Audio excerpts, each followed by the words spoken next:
Some viewers may find the following video disturbing. Viewer discretion is advised. Hey everyone, welcome back to Board Games Unlocked, and today I'm continuing my Dragon Eclipse series. We are definitely nearing the end here because I chose to go to Dim Light, which basically told me that if I had not done Remote Knowledge, Mirage, and two others, then I won't be able to. So I have done there were four of them. I've done three of them. The only one I didn't do was Mirage. So we're going to see how that matters. But, yeah. So in this one, it said combat is against a powerful dark enemy, and the dark Mystling will be useful. Well, I have my Dark Talon because it has a quest objective of a story quest. Let your Dark Talon experience swamps that devour light. This is the only swamp that I can tell that's in the game. So I'm really hoping I get at least one story quest. I don't think I'm gonna get my young Emberling to evolve or whatever they do, awaken or something. Who knows? I still don't really know how many games are left of this campaign, but if it's based off of any of these unexplored ones, then maybe there's like 3 left, but we'll see. Anyway, let's go ahead and listen. The information you gathered leads you to vast marshes in the east. Vast marsh. You contact Ida and some acquaintances who may know something about the swamp. Still, unfortunately, they don't have any valuable information, except for the storyteller heard a myth about a temple dedicated to the element of light that could stand somewhere there, but there was nothing about the legendary Mystling you seek. The Mystling that should be able to free you of the dragon's soul, returning your mind to you. You have no choice but to try and find it. You are more and more often plagued by overwhelming emotions that most certainly are not yours, but belong to the mind invader. Your dreams are disturbing. The anxiety never leaves you. Therefore, you must get rid of the unwelcome burden, even if it means chasing after rumors and dreams. Exactly, and that's what I'm going to do. So, here it is. It was Remote Knowledge, Fire and Snow, Cradle, or Mirage. You won't be able to finish them after starting this scenario. So I've done Remote Knowledge, Fire and Snow, and Cradle, and so Mirage I didn't do. It also said food will come in handy, which I don't have any, and not really any way to do it.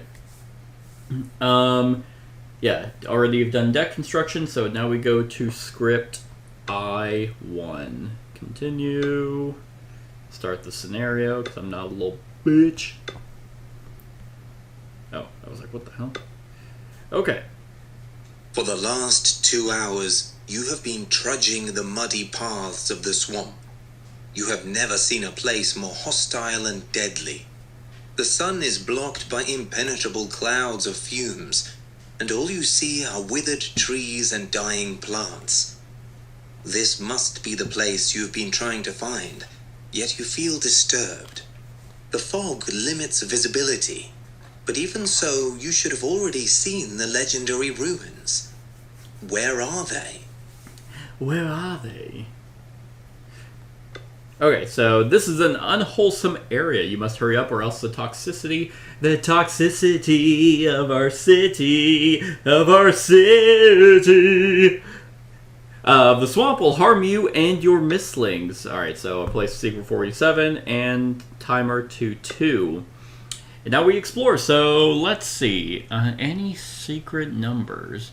None that are immediately popping out. You know what? I bet those mushrooms are totally not edible, but maybe it's food. And then I don't know what that is. It looks maybe some light, and that's probably where we need to go. I'll check out I-30 and just hope that maybe it is some food. The fungi are all over the place, and their center is not far away. A pungent smell comes from there. I don't know why I'm like mocking him. Okay, well. Oh, damn. They didn't waste any time. Lock script I-30, so can't ever look at that again. Gain secret 49. Oh, well, would you look at that? And so secret 49, which I'm guessing is going... Is it going onto here? Ooh, okay. How is this going onto... Is it onto the grass? Is it right... Is it right here? Is it right... Oh, wait a minute. Wait a minute. Wait a minute! I'm getting a little bit of a glare. Ah, I think it is like... this? Yeah, I think that's about right. Neat. Alright, so there's some more mushrooms, and... Oh, and I lose a time, so that took... I mean, that was quick. Let's do the blue mushroom. So that's going to be I-35. There are clusters of weird-looking fungi that your Mystlings tend to stay away from. Nevertheless, you collect a few. Perhaps they will come in handy. My animals are very hesitant to go near this. I better touch it with my bare hands. So I place that thing in front of me. I've gathered several pungent fungi. Might come in handy, but damn, yeah, there's that. My asthma fills your lungs, making you sick. Go to script I-2. Damn, they were not kidding around. Your lungs burn any time you take a breath. You look at the Mystlings and see them pant and cough. Oof. Damn. Each Mystling gains 2 damage. That's not amazing. And okay, so pretty much I feel like everything is just gonna deal 2 damage. And then basically reset this. Or everything is gonna take time. I still got it. It said food is helpful. I-17. You come across an imposing clump of fungi, the largest you have ever seen. Apart from that, though, there is nothing interesting for you here. The mushrooms do not grow on the other side, as if it were inimical for them. Inimical? I have no idea. I've never heard that word before in my life. Inimical. Tending to obstruct or harm. Oh, okay. Well, it literally does nothing except cost a time, so that's pretty sweet. Alright, well, let's... God. My Dark Talon needs to... Let your Dark Talon experience swamps that devour light. I'm just hoping it's not something that I can miss, because that would be very annoying. Alright, let's get the fuck out of here. So, I-20. We're just gonna yeehaw out of here. The fog is not only dense, but also heavy with the power of the dark. It is increasingly harder to breathe, but you also notice that the billows of fog drift from the south and flow above the river. There is a source of water somewhere near the heart of the fog blanket, bubbling loudly and disturbingly. Lock script I-20. And then we're placing this, which... Oh man, did I just nail it? Almost. That's pretty spot on. But it does cost a time, which is going to deal 2 more damage to my Mystlings. However, and then it'll reset this to 2. If I have the Dark Talon quest card available and I have a Dark Talon with me, I go to script Z26 at the end of this adventure journal. I do! Yes. Z26. Traveling with the Dark Talon deep into the mist-shrouded swamps turns into a life-threatening ordeal. The stench in the air makes it increasingly harder to breathe, and there is alarmingly little light here. The Dark Talon, however, enjoys every second of it. The creature delights in the fetid air, and the lack of light makes it grow longer tails and sharper blades on their tips. It's just rolling around in the muck while my young Emberling is like... It's like Charmander's tail about to go out, and I'm just like, no, stay alive with me! And it's just like, ah. And then, like, its tails whip around, and I cut my throat, and I'm bleeding out with my young Emberling, and she chokes out. Anyway, it's this whole ordeal, and so... Flip the Dark Talon quest card to the B side, and place the previous Dark Talon stat card behind the remove divider. So, and I've not looked at these, so I have no idea what it is. Exalted Dark Talon. Alright, what changes? Okay, virtually nothing. So, well, it's exalted, so that's a thing. It stays the same health. 4. It has 4 attack now and still 3 movement, so it's literally the exact same. Except the only difference is now it says, unless this is a misprint, and like the max here was showing like a light and a dark, and now it just shows the light side. So place the previous Dark Talon stat card 40 behind the remove divider from now on. Use the unlocked card as a Dark Talon stat card. Well, that's a little bit disappointing. I thought you were gonna change completely. Instead, you just got more powerful, or you just got one more attack. Is this the remove divider? I can't remember. I think it is. I'm gonna say it is. I have my box down here.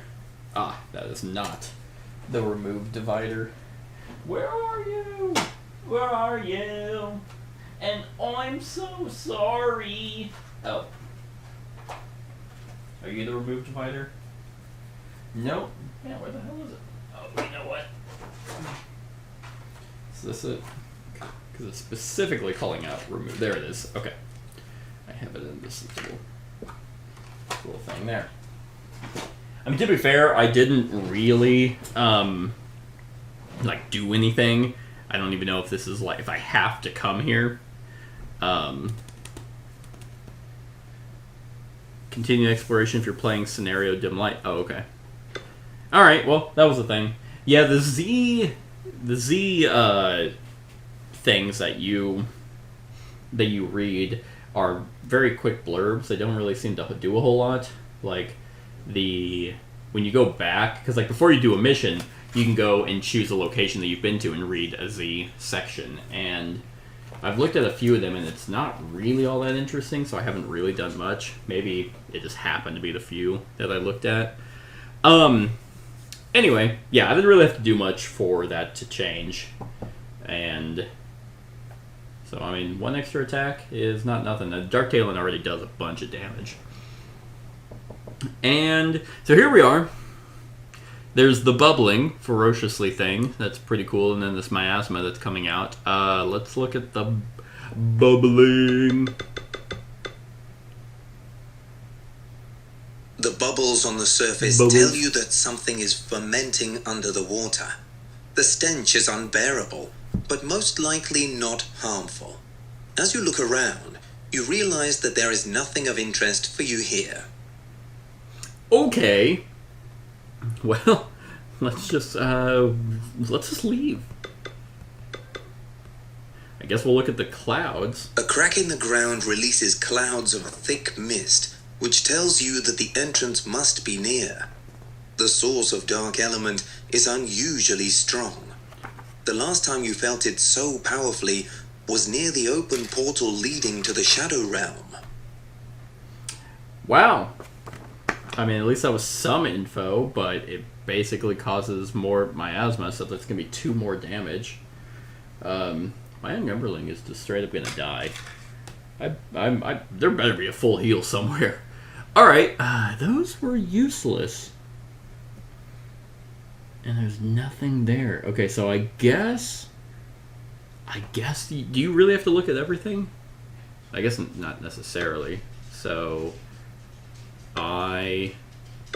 10. The tree is overgrown with some weird substance, which at first seems to resemble lichen. But no lichen is so disgustingly slimy. Also, you have never seen any lichen pulsate. Its stems look like tentacles, and you actually see a few forking and creeping on the ground. You bend over to examine them up close, and conclude that you were wrong. The lichen-like substance is growing from the ground and moving toward the tree, and not the other way round. Okay. Yep, more time.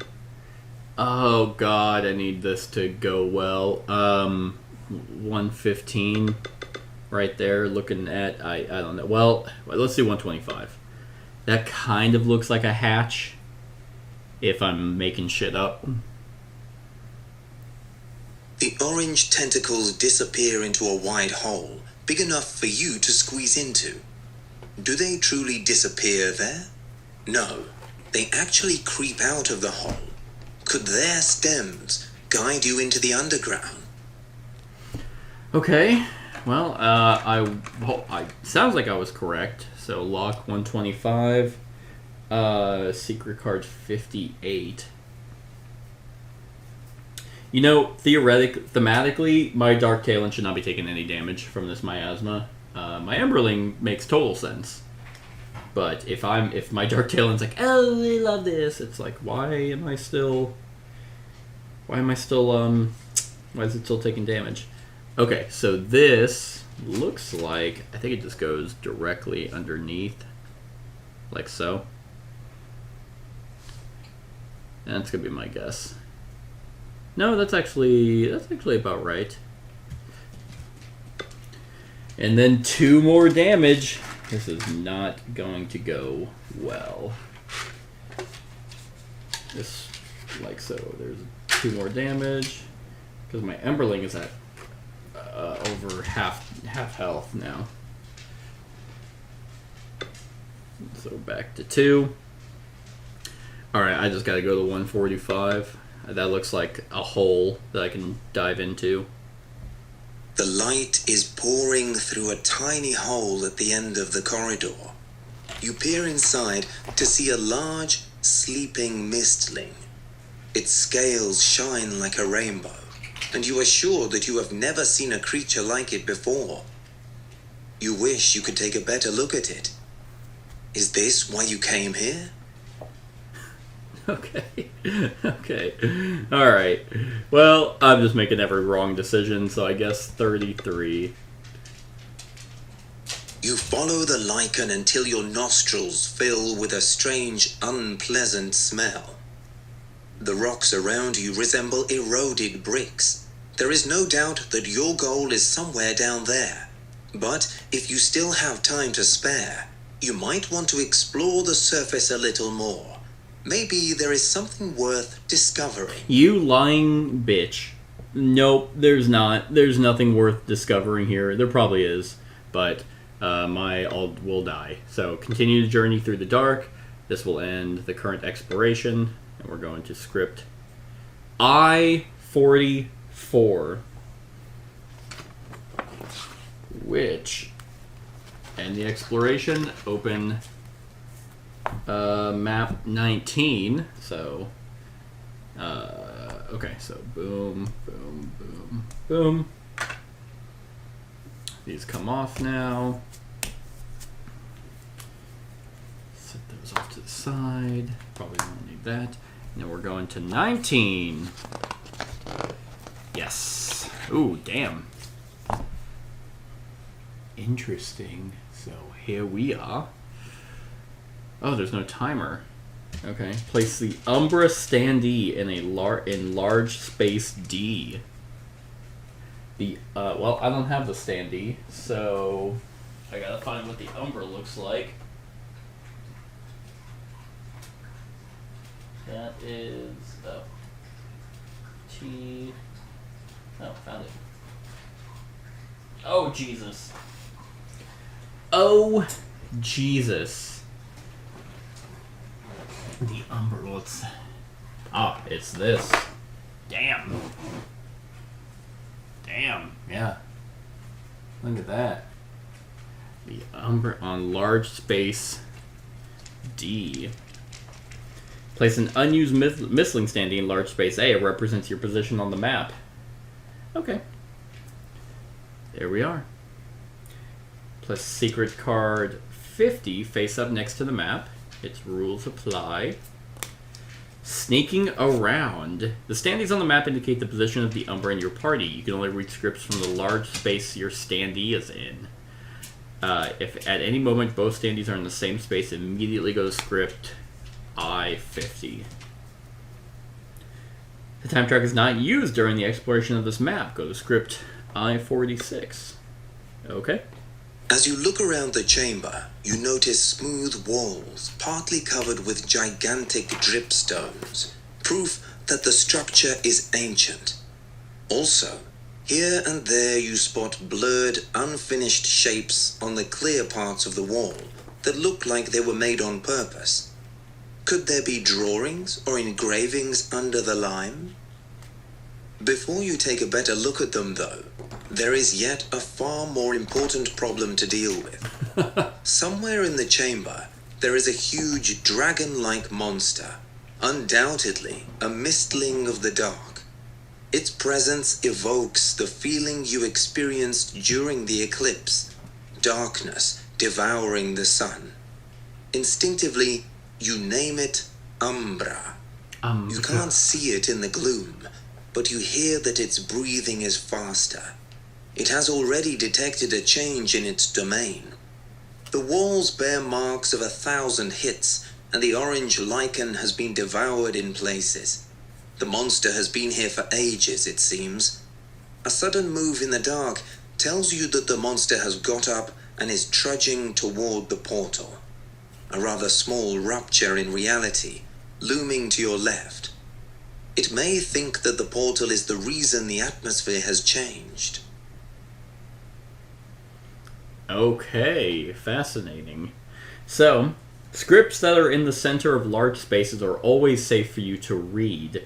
They will not progress time. If you want to move to another space quickly without spending time on researching your current location, you may read script I-6. It's located in each large space close to the center of the map, but moving quickly isn't safe as you may be spotted. It's better to wait for an opportunity to move after reading other scripts. Okay. Well, I see now why the pungent fungi is going to be helpful, because that should ward off my scent. And yes, so now, oh, you know what I should have brought? I forgot I had this mysterious vase. Gain 5. Oh wow, I've already forgotten what those are called. And I don't know why I literally always forget them. Power. Gain 5 power, but if you're a wind, gain 10 power. Alright. So it says the ones in the center are always safe. So I guess the I-47 is what's... I-47, 29, 36, and 18 are always safe for you to read. So I guess we'll just see like what that means. Up ahead you see a chipped stalactite. Oh, okay. Something shiny scattered around its base. A few steps away there is a collapsed wall. Its surviving section bears some kind of ancient drawing. Alright. So, what was it? A few steps away there was a collapsed wall. It's surviving. Oh, okay. Ah, so probably the stalactite and then the collapsed wall. Something shiny. Boy, I bet you it's money. So let's do the collapsed wall. I I5. Yep. You stand before a flat, lime-covered rock that ages ago must have been a part of the wall. As you carefully scrub off the white tarnish, you reveal a fresco, not different from the one you saw in the ruins near Kehrberg. Its focal point is a symbol connected to the sun and light. It is true, then. This dark place must have been dedicated to the element of light. A few scenes around the symbol depict a lizard-like Mystling in the company of the Dragon Guardian, the Light One. The Mystling looks amusingly small in comparison. Interesting. Okay, so this place used to be dedicated to light, which no longer is around. Okay. Well, I go to script I3. The big shape moves again, and your thoughts battle. Should you stay where you are, or perhaps change location? The big shape moves again. I have no direction on where it's going. Alright, I'm gonna move. So I'm gonna move. I can move from space A to B or C. Oh man. Is it thinking that I'd like, is this game like, oh, they're gonna think it's just gonna go clockwise, so I'll be going to B is safe, but he's actually gonna go around. But what could I possibly see? So there's like a shattered, I mean, it looks like a vase, shattered vase over there. I don't know what's in the corner. This is a table of some sort and more writings. You know what? Let's go to C. And then we go to script I4, and I probably will have to fight this thing. Okay, if token B is in slot 2, it's not. So, no, there's token A is not in slot 2, token B is not in slot 1, token A is not in slot 1. The Umbra cautiously moves in the same direction as before. Oh, ha ha ha ha ha ha ha! The Umbra Thank God. eyes the portal and sniffs it carefully. It is considering its potential actions and suddenly decides that the portal is not the cause of the changes in the underground maze. Constantly smelling the ground, the Mystling moves towards the place where you entered the cave. Has it caught your scent? Ah, I see. It told me where it was moving. I didn't recognize this as the portal. So, you know, that's just dumb luck. So now it's moving to A. Place token A in slot 1. So right there. And continue exploration. Alright, well, I came here to see I-26. The bowl is cracked and battered, presumably knocked over hundreds of times by the bulk of the passing Umbra. There are the remains of other, much smaller bowls, all of them trampled on the ground. Has the monster spent all of its life here, in the dark, underground? That would be depressing. Okay, so I can choose one. I can put the mushrooms into the bowl, only if I have this in front of me. The smell is intense, and it may catch the attention of the monster when both of you end up here, or maybe you will find some use for them later. I am not going to do that. I really think having them on me... Well, oh shit, having them on me is going to be... is probably what it's smelling. But that sounds like... Okay.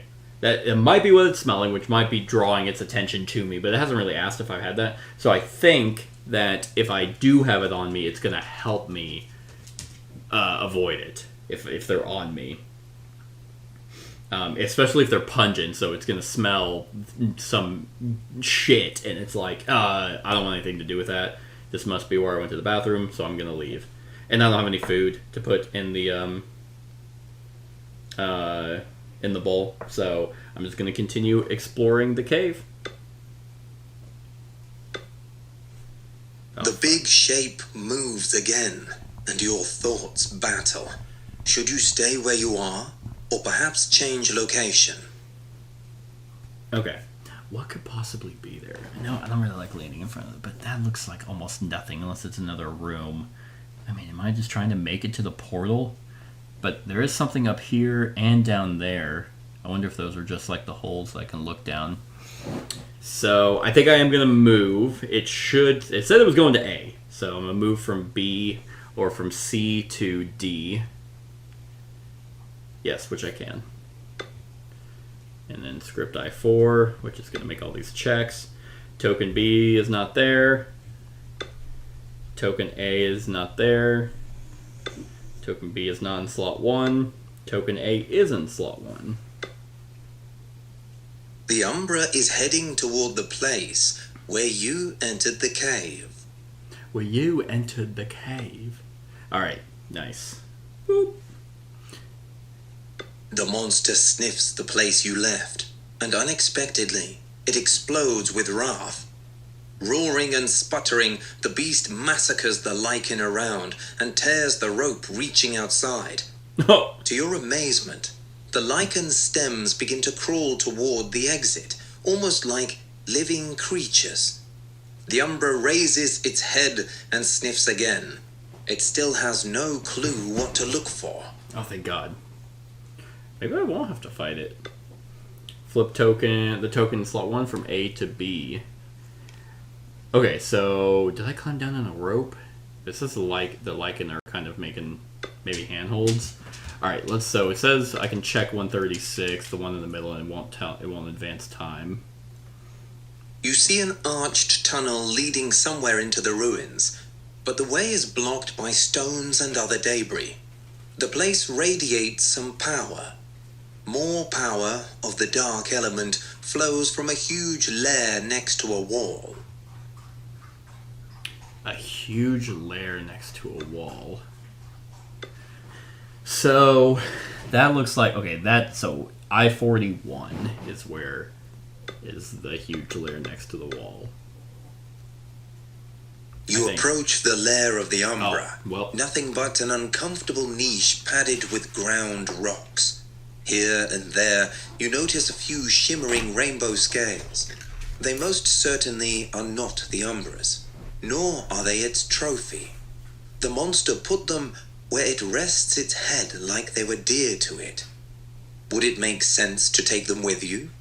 If the monster really attaches so much importance to them, you could use the scales to distract it. I can, and I'm going to. Gather the scales, so they seem important to the Mystling, but you are in need of leverage. Or I'm just going to piss it off. My guess is it's the scales of its mate. Light and dark, balance, the Force, Jedi, Sith. Yeah, you just gotta... Yeah, so probably the creatures of the light were killed or taken, or... Well, probably not the creatures of the light. The creatures of the dark were basically killed or trapped, and it just happened to have some of the scales. That's my guess. I'm going to put them in my pocket and immediately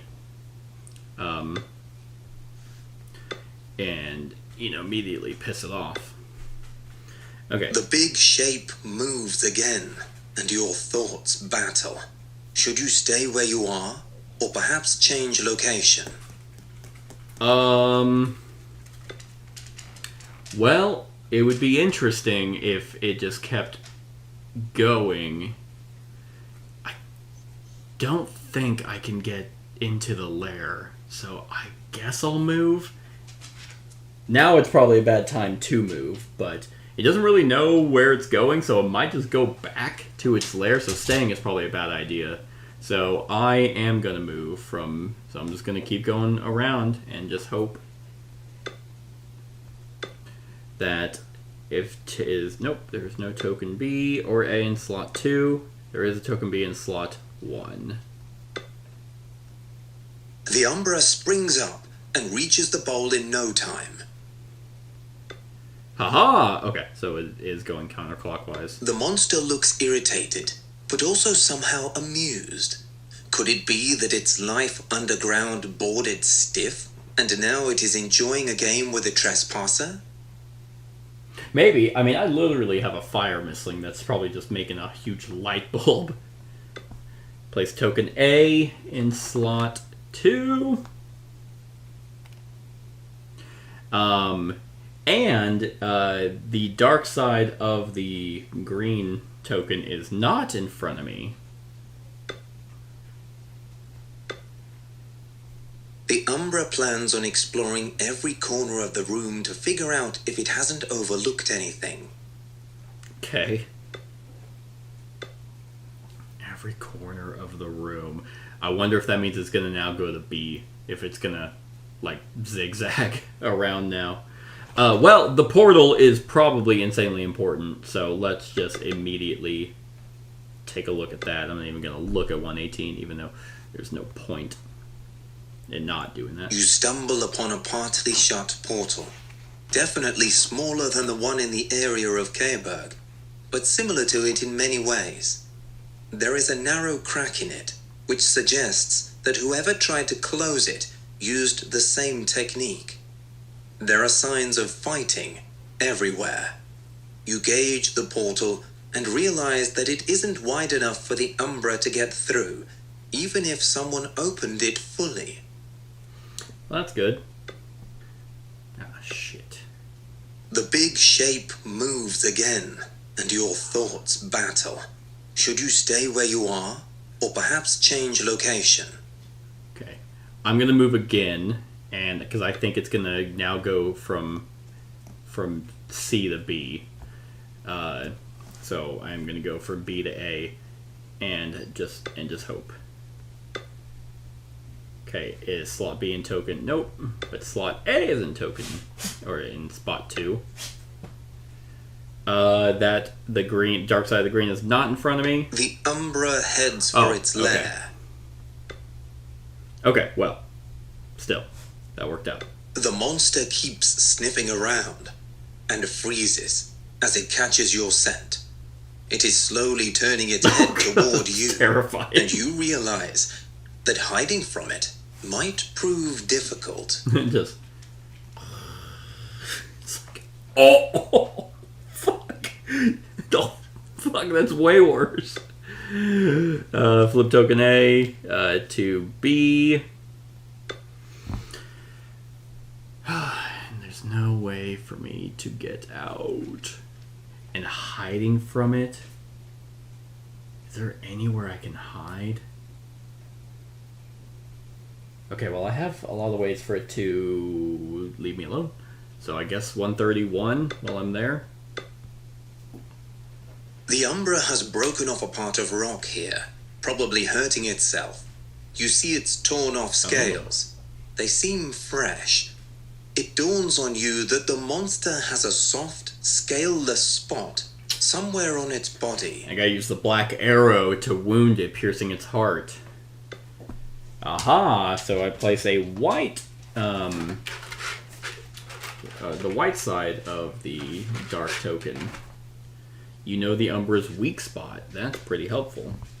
The big shape moves again, and your thoughts battle. Should you stay where you are, or perhaps change location? I wonder if it lands on me,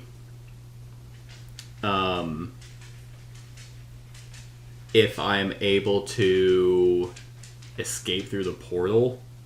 That would be interesting. So I'm going to move back to B. Also, I thought of A so I could leave, but this thing doesn't seem to be able to leave. So I'm going to move from A back to B. And we'll see how fucked I am. If token B is in slot 2, it is. If Umber Standee is in space D, which it is. The Umbra is sniffing the air, seemingly ready to follow your scent. Choose. Is the dark side of the... no.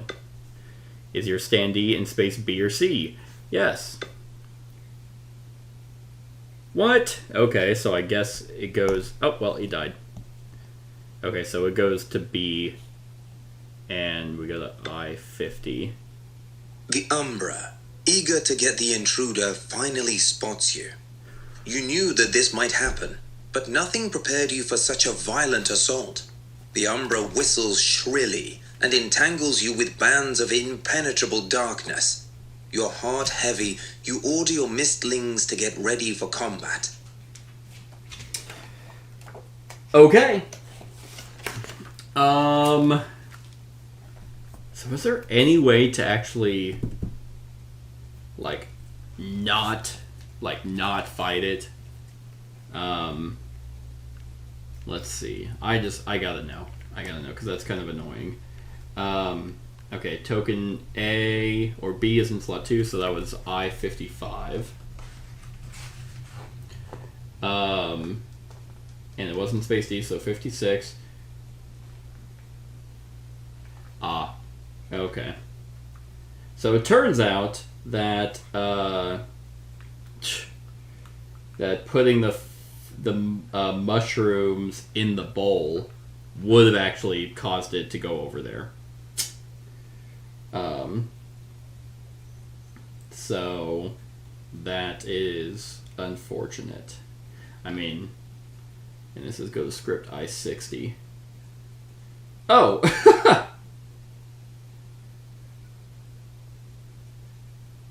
Okay.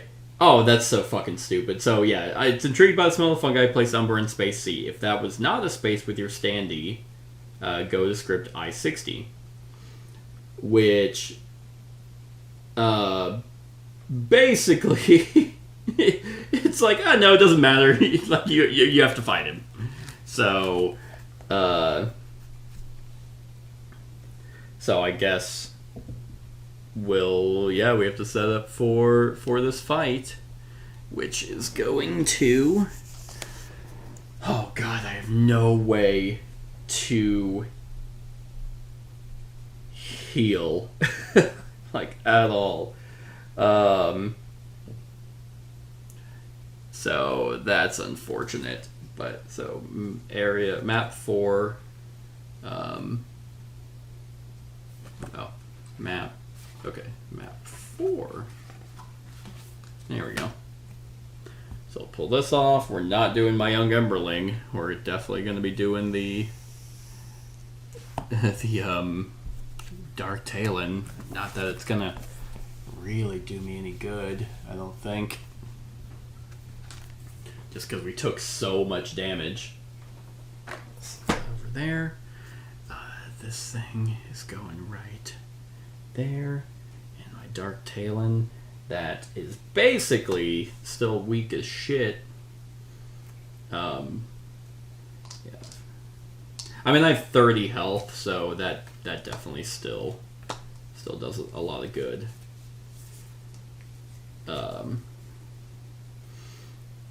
And I do 1 extra damage, so that's nice.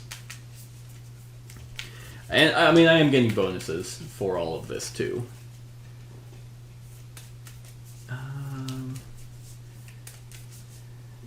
Can I tame it? Okay, so Arena card 31, map 4. I don't think I can tame it. Nope, you won't be able to tame that enemy. That's a shame. That would have been pretty sweet if I could have.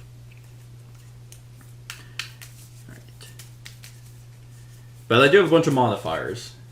And could have had more if I could have avoided it. Even though, again, it doesn't really matter. I thought you were going to be able to avoid it this whole time, but I guess probably the fight leads you to being able to crack the barricade that has the ruins. Okay, Morbid Aura, Bloodlust, and Reach. Alright. Arena card 31. Which is Corrupted Temple. Place the Elemental Wraith. Which is going to be... Oh, wait. I think I know what the Elemental Wraith is. Yeah, place the Elemental Wraith in each water space. So I have 2 of them. So there's one there and one there. You may treat Elemental Wraith as an opponent for the purposes of attacks and dealing damage. When Elemental Wraith gains at least 4 damage in a single turn, you may discard it and 1 miasma from Umbra. You and the enemy can't move or replay. Okay. So, oh, my dog's dying. That would make me sad. What else am I missing? Oh, the cards for the Umbra. Which is... I mean, it has cards to use, so that's kind of fascinating. Alright, this is brutal. So, got the Umbra, so that was 59 and 60. So, then it's 3 squares, 3 circles, and 3 triangles. So 35 health, 3 attack, 2 movement, so I'm a little bit faster. Has 2 innate defense and 1 magical defense. And its special ability is on 2. So, oh my god! Oh god damn. I don't think I'm supposed to win this. I'll try. Because its special ability is Umbra has 4 miasma, deal 50 damage in range 4, otherwise gain 1 miasma. But I have some modifiers. So if I have the light purple, you know the Umbra's wink point, discard the token, and then shuffle Secret 67 into the enemy deck. Enemy attack deck. Discard it after this combat. Oh. Okay. Shuffle 67.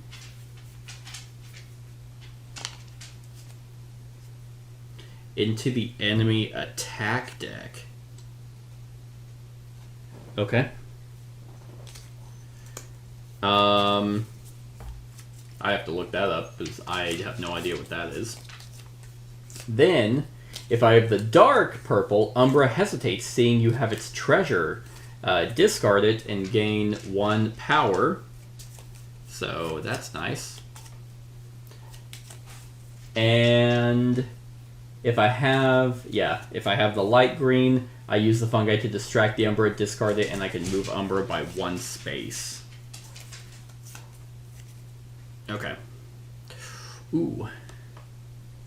Okay, well, none of those were amazing. There was actually a decent one. That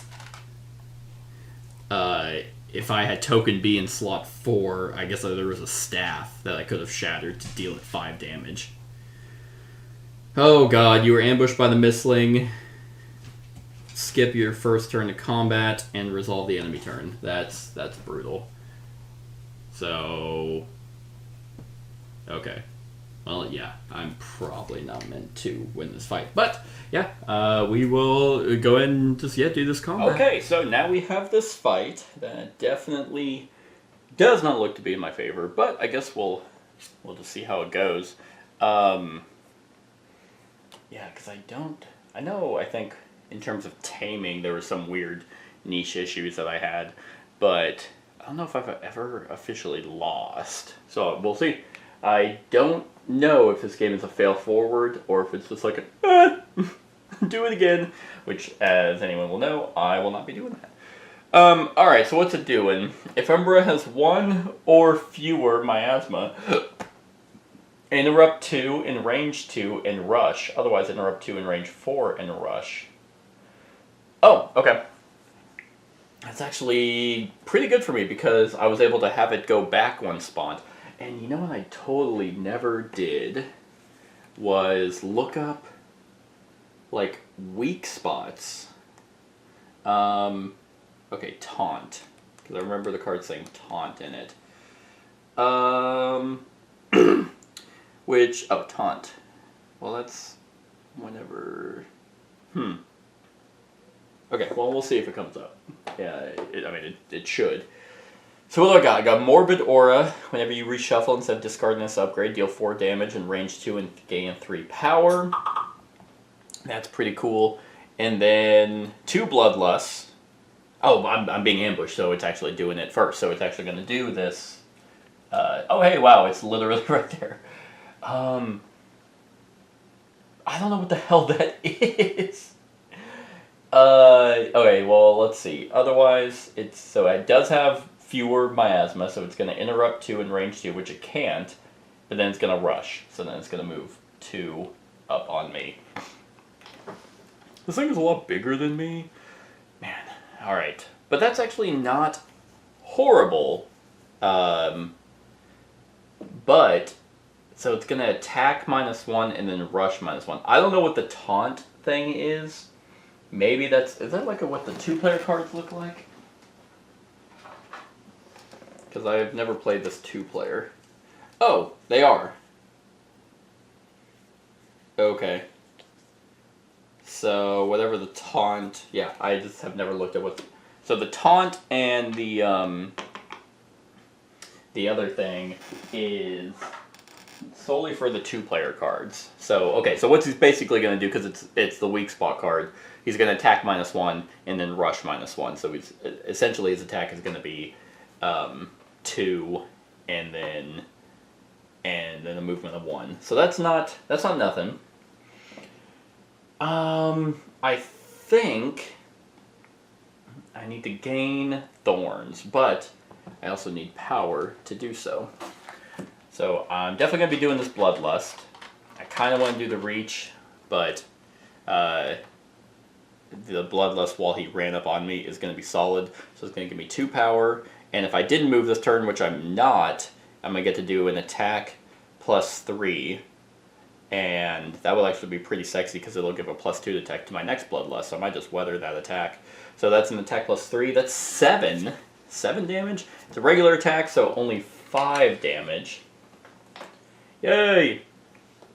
And that will go right there.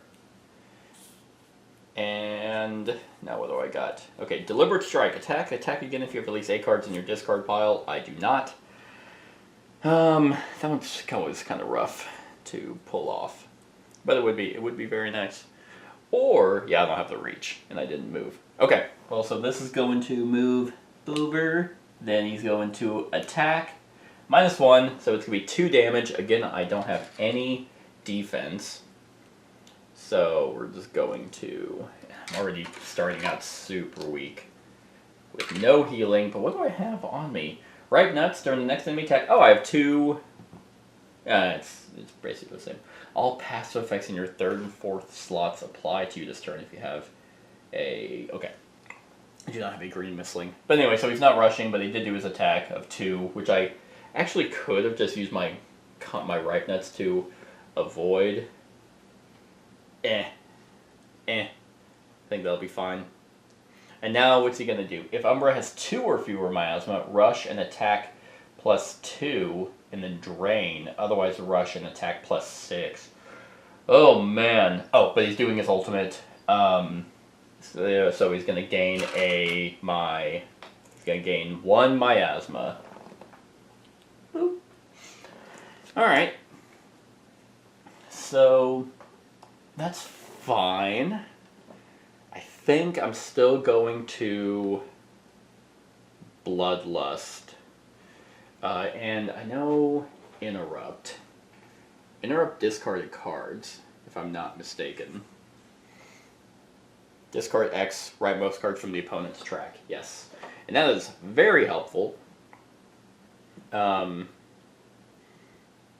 Because to gain Thorns, which I can hold up to 4, spend any number of Thorns your next attack this turn is +1 for each Thorn spent. I also have... I'm probably going to get rid of that Deliberate Strike. So let's Bloodlust again, which is going to get +2. So it's getting +5, so it's 9 damage. Plus, yeah, -2, so 7 damage. So we're at 5, 6, 7.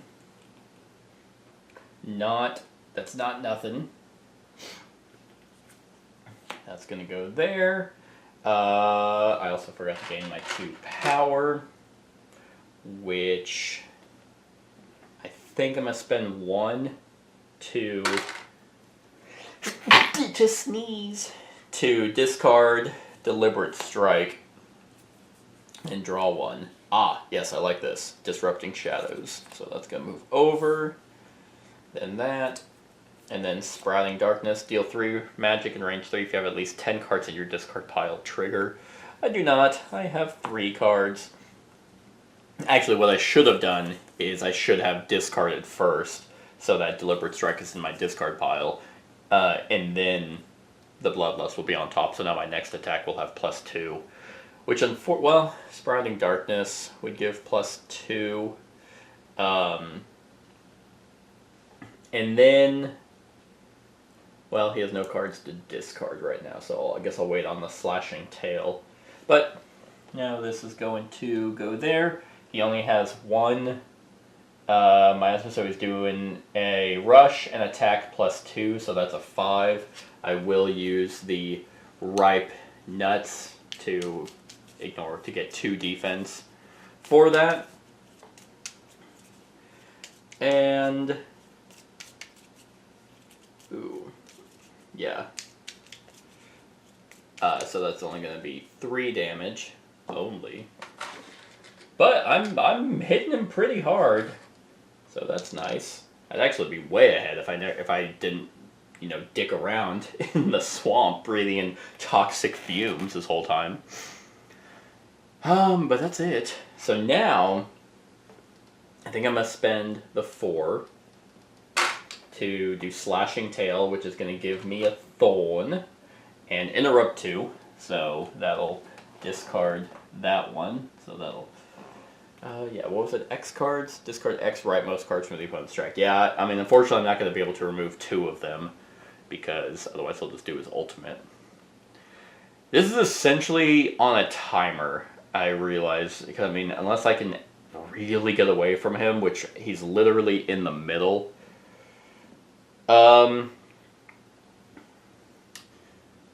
So, actually, you know what? Oh, no, that's what gives me a Thorn. Let's see. I could do that again. My god, yeah, I'm not getting the interrupt off as much. What you doing now? Deal 5 damage in range 2, +1 range for each miasma Umbra has. And I'm not a light creature, so that's not happening. The Disrupting Shadows doesn't really help all that much. I could do something kind of neat. Okay, let's actually not get the Thorn, so give me my 4 power back. 1, 2, 3, 4. I am going to use this Mysterious Vase. It might be a waste just because I'm not a wind creature, but I'm going to gain 5 power. 1, 2, 3, 4, 5. And just hope that that works. Because, I mean, God, he's going to hit me so hard. We're basically just going to stand there and just hit each other. All passive effects in your 3rd and 4th slots apply. Your attacks have +1 range. That's pretty cool. That's the only passive, though. So, my attacks have +1 range. And unfortunately, again, he is going to be hitting me for 5 in range 2, or actually range 3, because he has 1 miasma. Okay, my movement is 3, so I could. Oh no, it's 3. So how does this work? This is, you may discard it, and 1 miasma from ooh, and it gains at least 4 damage in a single turn. You may discard it, and 1 miasma. Oh, interesting. Okay. So attack of 4. Oh, okay. So this actually might be pretty cool. So I'm going to move, and I'm going to go 1, 2, 3. And then I'm going to spend 7 4, 5, 6, 7. To do Foresight, take any card from my discard pile, resolve its active effect, then remove it from play. So I'm going to do Bloodlust. I did move this turn, so otherwise I just get to attack, which is going to be 4 damage, which will destroy this Wraith, and that will deal, because it doesn't seem to be, it's not in the range, so I think that's all it does, yeah. You may treat an elemental wraith as an opponent for the purpose of dealing damage. When an elemental wraith gains at least 4, you may discard it, and 1 miasma token. Okay, so that is going to be losing the 1 miasma token, and that wasn't even actually my turn. That was actually just my bonus action. So I think, because he is not rushing, so I'm actually going to play Reach, which is going to give my attacks +1 Reach. So I'm going to gain 4 total power back, which is pretty hot. So I'm actually going to spend to gain that Thorn and Interrupt 2. I'll wait on the Interrupt 2, so I'm just going to gain 4 power. And now my attacks have +1 range, which is neat. So now it's his turn, and because of that, another Sprouting Darkness, which isn't horrible. Actually, what I probably should have done is done the bottom Bloodlust.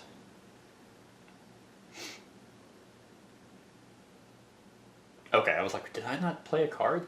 So he's going to deal 5 damage at range 2. He would be range 3, but I got rid of his miasma token. So he's actually going to miss. So he's just going to stay there like an idiot. And then he's going to do the other one that, if he has 1 or fewer, Interrupt 2, in range 2, and Rush, which is actually good, because again, I'm out of reach for him. Which then is going to help me out quite a bit. So I am going to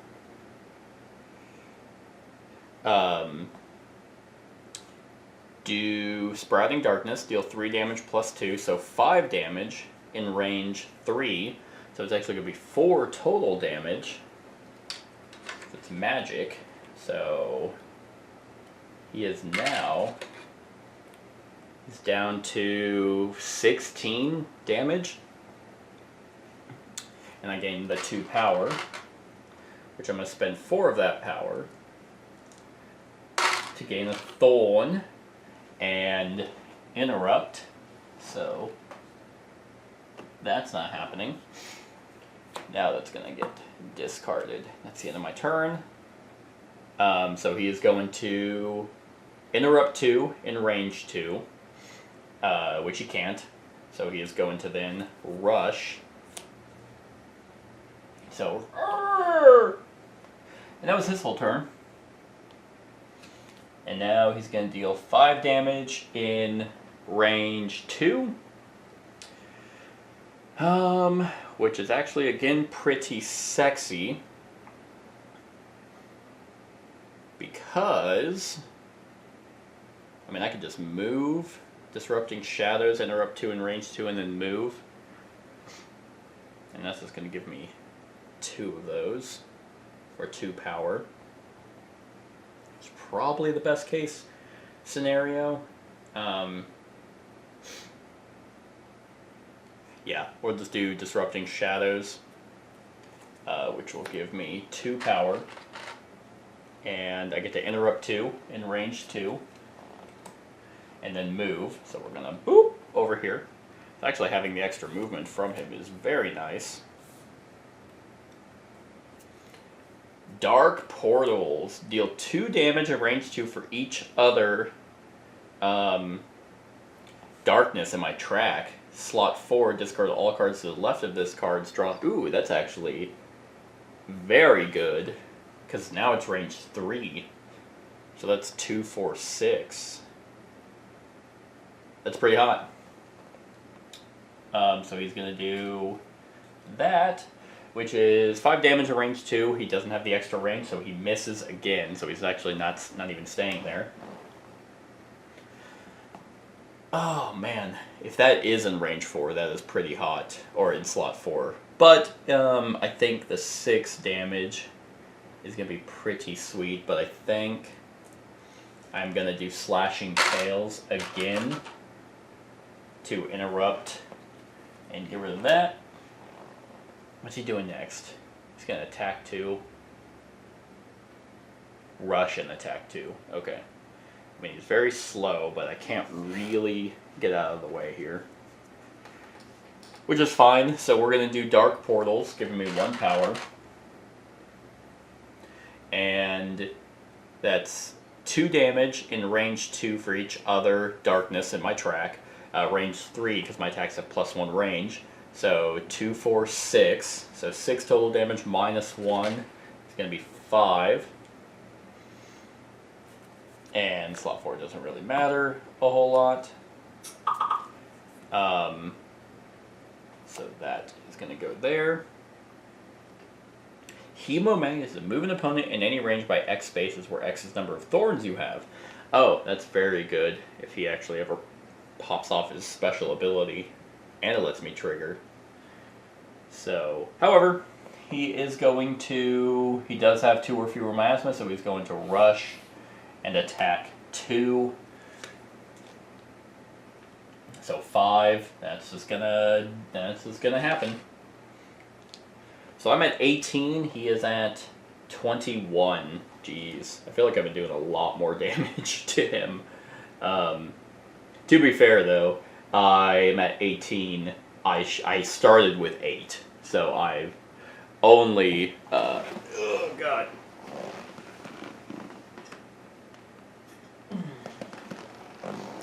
So I've only taken 10 damage, which is pretty nice. Alright, so let's see. I mean, him having miasma just kind of sucks. If he has a lot of it, his attacks hit a lot harder. How many cards are in my discard pile? 1, 2, 3, 4, 5. 5 cards. That's a shame. Interrupt 2. Yeah, I'm probably just going to do Disrupting Shadows again for the 2 more power. So I'm going to interrupt again. And this lets me move. So 1, 2, 3. What's he doing next? Oh, he's going to rush and attack for +2 again. But his rush, he's only got 2 movement. So I think I'm just going to spend a power to dash and move back 1, because then he's only going to move the 2.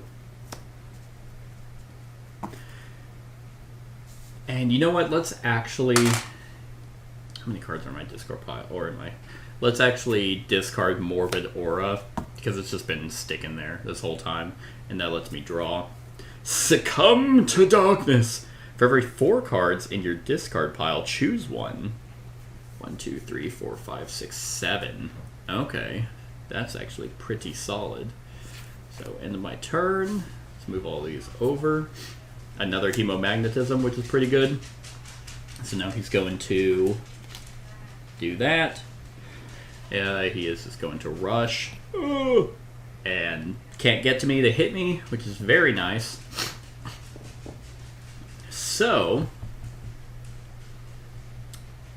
I can't interrupt him right now. What's he doing next? If he has 1 or fewer, he's going to interrupt 2 and range 2 and then rush. Hemomagnetism is not nothing. That would put 8 cards in my discard pile. 1, 2, 3, 4, 5, 6, 7, 8, which would then allow me to do Succumb to Darkness, which would be pretty hot. Yeah, let's actually do that. So we'll do Hemomagnetism. So I'm going to move him 2 spaces, because what's he's doing again? He's gonna interrupt 2 and range 2 and then rush. So let's actually move him back 2 spaces. Then we're gonna spend 4 again to gain a 3rd thorn and interrupt. Boop. So that's Succumb to Darkness is moving over. And then Draw Blood. Move. Attack in range 2. If this attack deals any damage, gain a thorn. That'd be a 4th thorn, which would be my max. which I could then use. Well, let's see. So he's going to not interrupt in range 2, and then he's going to rush. So he's rushing back. And just imagine he keeps trying to come on me, and my like barbed tails are just like just like keep like whipping around, and it's just like nicking him, stabbing him, and we're like weaving and dodging around him, which is pretty sweet. Okay. I'd use all my gear and my new stuff, but this is actually going a lot better than I thought. 10, 21. Okay. For every 4 cards. So Succumb to Darkness could... Oh, what's he doing next? He is... deal 5 damage in range 2. Okay. Okay. So my attacks have +1 range, so just innately a +2, which is very hot. I think I am going to... Ooh. 1, 2, 3, 4, 5, 6, 7, 8. Okay. Let's do Oh man, that one's actually rough. So I get to do 2 things. I could attack twice. That would be 8 damage. Regular damage, though, so it is essentially just 4 damage, which is not amazing. Or I could just gain 6. I could attack 1. No, I could gain... Yeah, let's still do Succumb to Darkness. We're going to gain 2 power. And we'll do 1 attack, which is going to be 4 damage. It's going to be 2 damage. And then we're going to gain 3. Yeah. We're going to gain 3 power. We're then going to use 4 power. 1, 2, 3, 4. To gain our 4th... There it is, our 4th Thorn and Interrupt. So this one goes away again. And then what did I say he was doing? Attack 5 and range 2. Yeah, so then we're going to move back 1.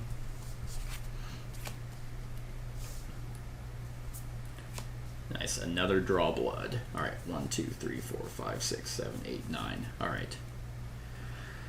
Alright, so then that's going to go off. He misses his attack, which is very nice, because pretty much if he hits me, it does a significant amount of damage. And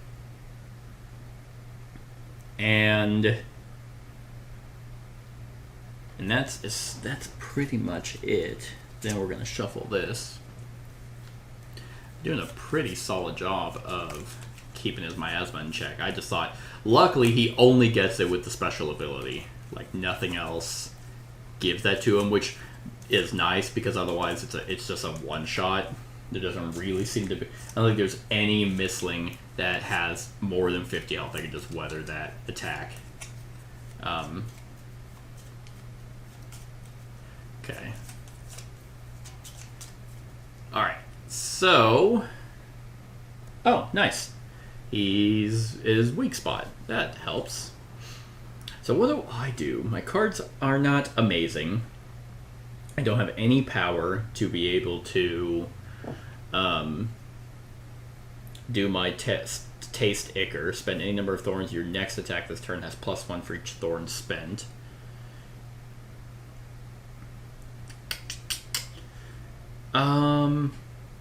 He's not even going to be able to get to me this turn, so I don't need to do Hemomagnetism. Although I actually could. Yeah, you know what? Let's do Hemomagnetism. Which I'm going to move him. I can move him 4 spaces if I wanted to. I'm only going to move him... I'll move him 2. Because then he's 4 spaces away, and with this Sprouting Darkness attack... does trigger... Oh, that's right. You know, I think that's okay, though. So, we're going to trigger. I'm going to spend 1 to discard 4 thorns. So I'll set them off to the side just in case I gain more. I don't want to keep searching for them. To increase my next attack this turn by 4 total. So it's going to be Sprouting Darkness, which is range 3, but with my attacks they have +1 range, so that's 4 range away. So 7 total magic damage, so 6 damage. 6, 5, and then 6. We're going to turn in these 5 for a 10. So he is at 29. Okay. So Sprouting Darkness is now gone. Unfortunately, I don't get the power for it. He's going to attack -1. Oh, actually. Well, he's going to gain a miasma, but I think that's okay. So that's going to go here. And then he's going to attack -1 and rush 1, so there's that. And then he is going to gain a miasma. Boop. Which I could just get rid of, potentially. Let's see. So what is he doing next? He is going to just attack in range 2. No, well. Alright, I'm gonna do Draw Blood. So that's gonna give me 2. You know what I just realized? I have to look at all the other maps. Isn't there usually 4 here? Or has it always been 1, 2, 2, 3? Huh. Anyway, I'm gonna move. Just keep my distance from him and then deal 4. I'm gonna attack. And I'm gonna destroy this because I'm dealing 4 damage, which gets rid of his miasma. And it does say if this attack deals any damage, which it did, gain 1 thorn. Yay!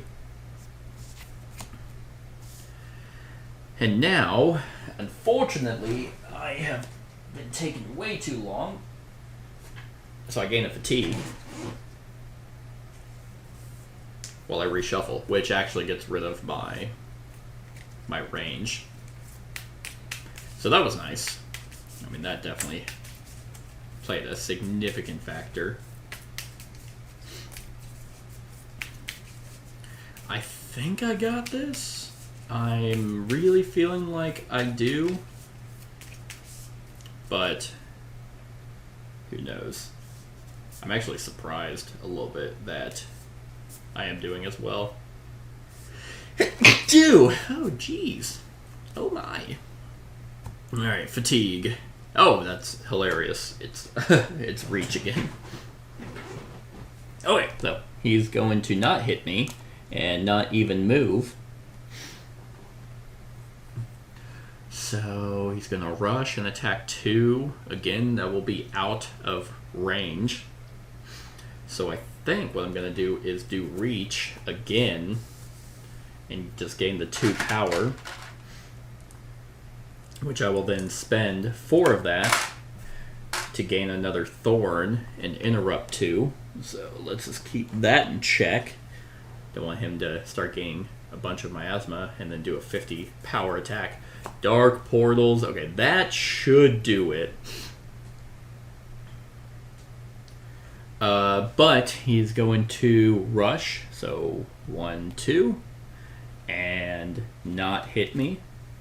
So dark portals will be 2, 4, 6, 7. What's 8? It's magic. 8, 7. So 7 damage. That's 25, 26, 27, 28, 29. That's just enough. So I'm going to spend 1 power to taste Ichor, spend 2 thorns to add 1 to the next attack, spend dark portals. So that's 2, 4, 6, 7, 8. Minus 1 is 7 damage. So 5, 6, 7. So 1, 2, 3, 4, 5. And that is going to be 36 points of damage. Just enough. And we actually win. That felt good. Had to use some of my items, but I'll take it. I will take that win. Slide this stuff over. And only 1 fatigue. So, hell yeah. I would not. I mean, that would have my young Emberling would have just lost because I'm at 8 damage on the young Emberling, and I took 10 damage, so that would have been 18. Hell yeah! So that goes to 66. The Umbra hurls you and your Mystlings against the wall. The monster is simply too powerful for you to defeat. The concentration of the elements is high, the dense dark element being the most prominent in it. But despite that, you see the Umbra approach you. Your battered Mystlings stand in its way, ready to protect you. But then out in the corner of your eye, you notice something shimmering. The Umbra spots it too. The small portal to the Shadow Realm becomes destabilized and begins to widen. The Umbra suddenly forgets you. It runs up to the portal and puts its paw through it. It directs all its power there to seal the opening. But the monster is exhausted after the fight, and it has little energy at its disposal. Even so, the portal is slowly closing down. So this is how you do it. From the inside. You wish you could help the Umbra, but you are too battered. You barely manage to stand up when the Umbra is thrown back, its paw torn and bleeding. Then the portal explodes. It abruptly gets bigger, hurling dust, withered plants, and strands of the dark element, and then the flow reverts. When the portal starts sucking, moving all the debris blocking your way. It's not the end of the disaster, though. The chamber begins to tremble, and wide cracks appear, foreboding further damage. You feel that the entire place is on the verge of tumbling down, and look for an escape route. Suddenly, the worst happens. A huge Mystling, blinking with all colors, charges inside, trembling with fury. It notices first the wounded Umbra, and then you. And you become the target of its mindless charge. Oh, good. Okay, so this Umbra, another fatigue. Alright. Interesting. So the Umbra was keeping the portal in, like, closed? That's kind of fascinating. Alright, well, each Mystling took part in this combat heals up to half. So what am I at? 18. So I heal 9. Okay. Well, let's put the 10 and gain a 1. Alright, so I'm actually starting off this potentially next fight even worse than I started this fight. That's great. And I gain a fatigue. So that's 2 fatigues in my deck. I don't like that.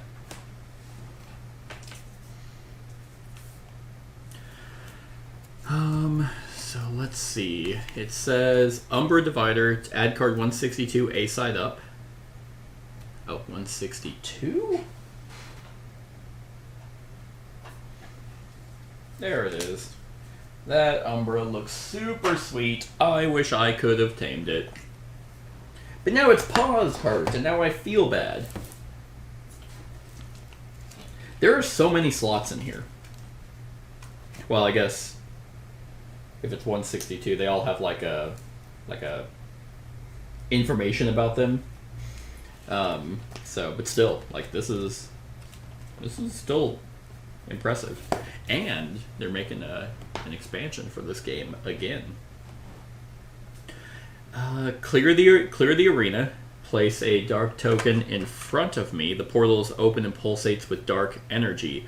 Go to script 1, I-61.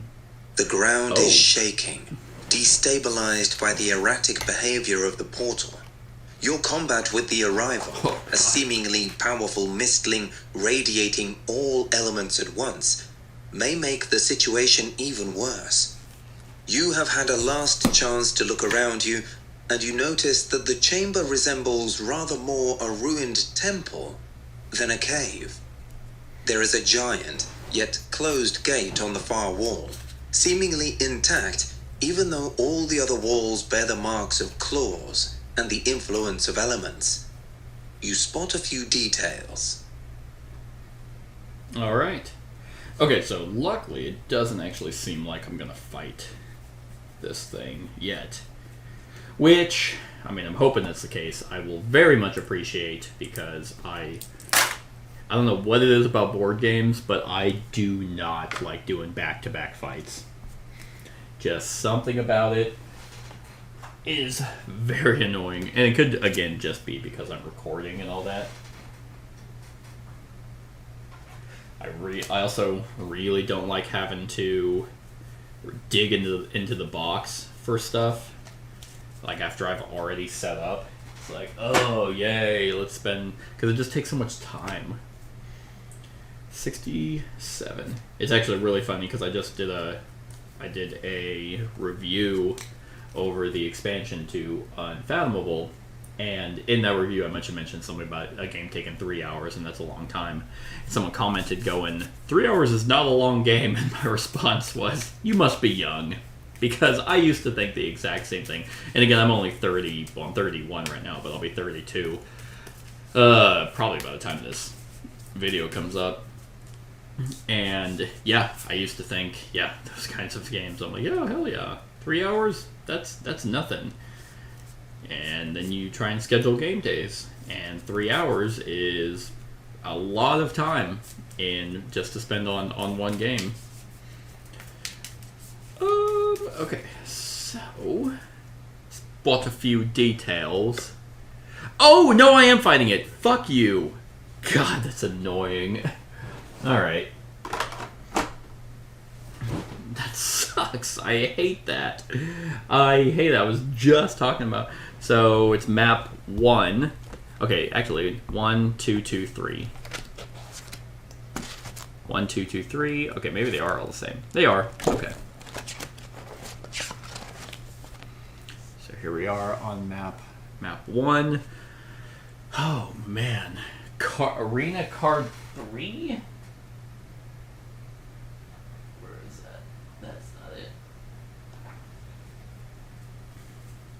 Ruined Temple.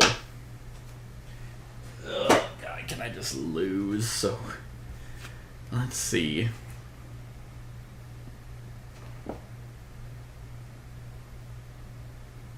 Interesting. Alright. Elemental manipulation. So, Ruined Temple. We are then... It's enemy Artios. 12, 13, 14, and 15.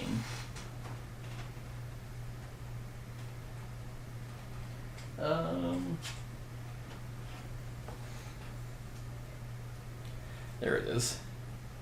Oh. 12, 13, 14, 15. Fascinating. Okay, well, this thing looks super dope. Yeah, that is... Is there a back? Oh, there is, but it's the exact same. So... Okay, so there we are for him. 25 health, no real defense, but this is going to be interesting. Then his special ability is on 5, so that's actually very nice. And his deck is the same as the other one, so 3 square, 3 circle, and 3 triangle. I think there's also... I really like the face-up element. That's something Oathsworn had, where you just get to see what the enemy does, and it's just going to do that, so it gives you a lot of control over the fight. But I know there's a... I think there's a variant you can play where it is face down. I mean, thematically, it's... You don't know what the creature would do. So, there's those, and then it has these special abilities. Oh, its special ability is this whole text. And fascinating. Okay, so this says, during this combat you will use a taming card, but you won't be able to tame your enemy. It represents why. Like in Pokemon, you get to tame God. It represents a less violent resolution of this encounter. Special rules. You may resolve the conditions on the Artios taming card below in any order. When you fulfill the condition, immediately go to the script connected to this condition. If you fulfill more than one at the same time, resolve them in any order. So, modifiers. Place a... This is fascinating. Place this in the space in the middle.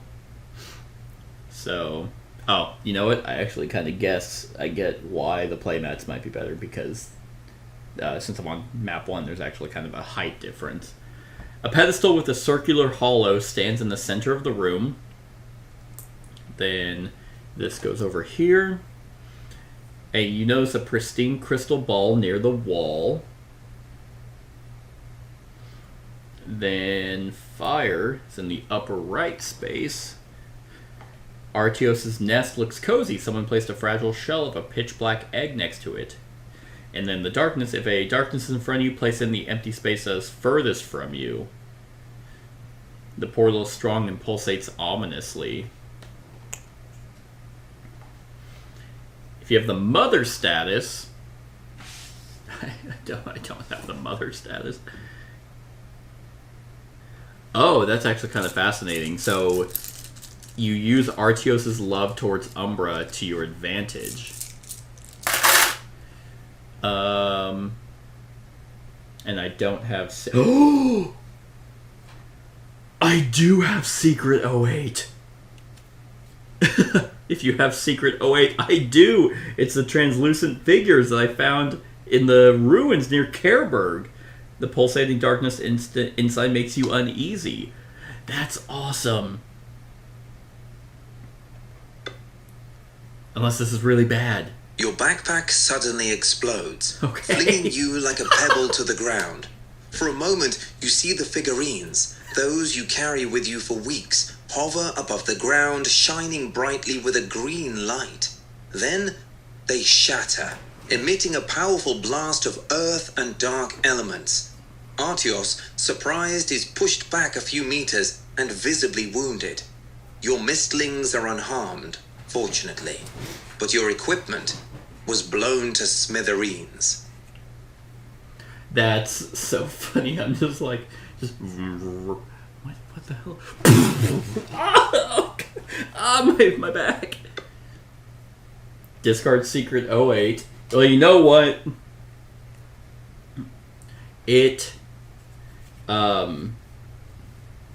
finally came up.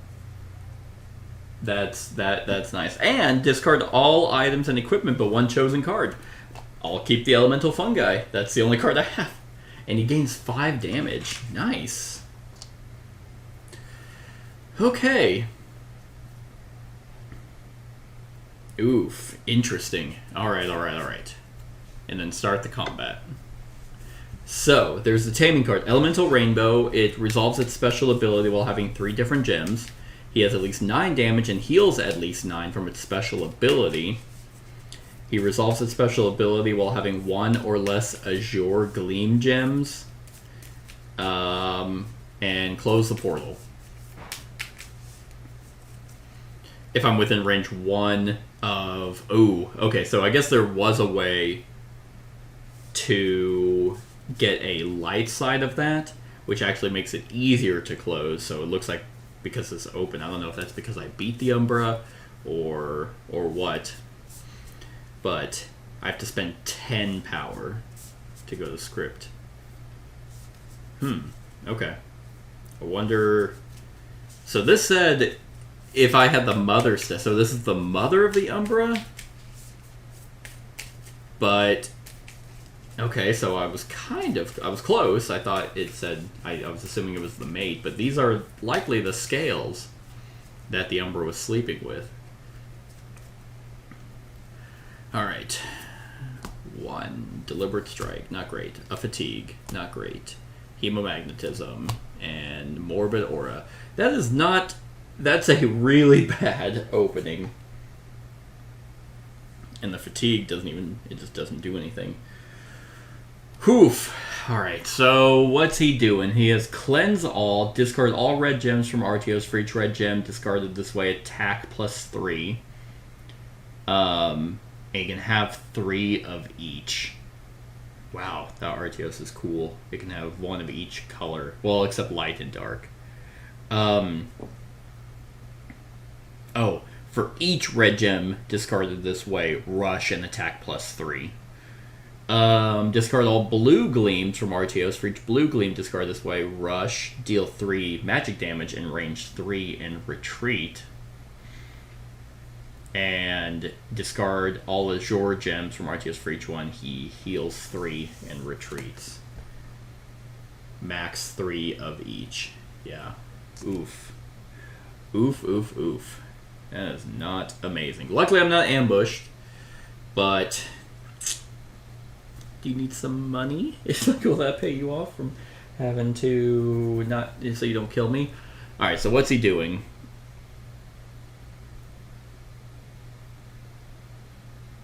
But I can't. Oh, I was like, what the hell? Okay, 1 power, elemental manipulation. If you are within range 1 of the pedestal, the nest, or the glass orb, I may discard any chosen gleam from Artios. If I'm within range 1 of the pedestal, Artios gains 1 Azure gleam. Okay, so these are just ways for me to give him. You may discard any chosen gleam from Artios. Then, if I'm within range 1, he gains. Oh, so okay, so that's why it's called elemental manipulation. So I can morph what it has to potentially, like if I'm dealing 9 damage to him. Wow. What's his movement? 3. Okay, cool. His movement's just like mine. Has less health, but not really. It's at 20, and I guess I'm at 21 because it starts with 5 and I start with 9. Unfortunately, well, I think actually one of my cards does have to deal. Well, I guess I can't really. Well, I'll look. Who cares? Yeah, it was Draw Blood. Draw Blood gives me extra thorns. Why was this thing trapped behind the portal? Alright. So here's what I'm thinking. If I can deal 9 damage to him, then he could heal. But he's not going to heal. Like, I could basically never have a special ability pop off with how often I interrupt. So what's he doing right now? He's going to gain an Azure Gleam, heal 3, and then retreat. I see. I see. So he's just going to be doing that. Well, you know what? I wonder how much this stuff actually affects the fight. Maybe I can just... Maybe closing the portal is all that's needed. So I'm going to do Morbid Aura. Gets me 3 power, and now when I reshuffle, instead of discarding this upgrade, I deal 4 damage in range 2 and gain 3 power, so that's pretty hot. Then we're just going to... I mean, he's just healing. So, let's see if I can just not... Well, he's gonna, to get one of these, he has to have at least 9 damage and heals at least 9 from its special ability. But he's gonna gain 1 Azure Gleam. Well, hold on. Oh, okay. Well, okay, that's a little bit different. Max 1 of each of the light sides. Okay, so, which is, he's not gaining. So he's gaining an Azure Gleam, heal 3. That's a pretty bad one to start off with. And then he's going to retreat. So 1, 2, 3. That's fine. Because I'm just going to try and close the portal.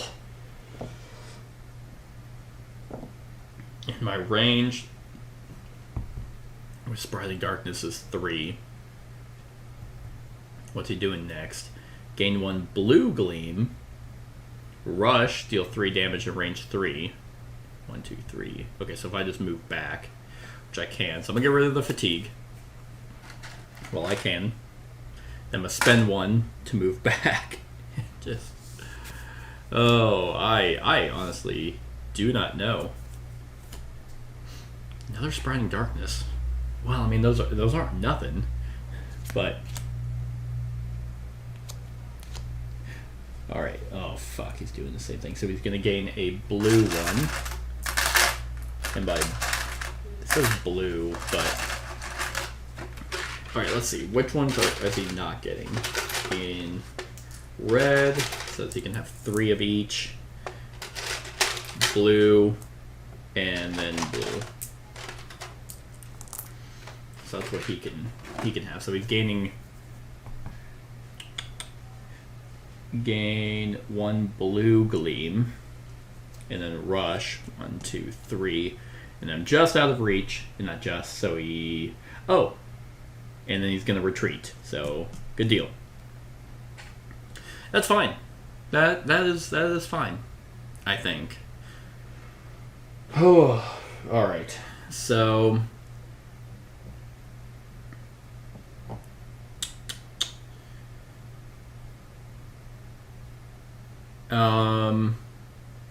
we're so far from each other, but I'm just trying to save up enough power. So I'm gonna do hemomagnetism, gaining 3 power. I'm actually gonna spend 1 of them to discard to prepare so I can draw again, because that deliberate strike isn't gonna do anything.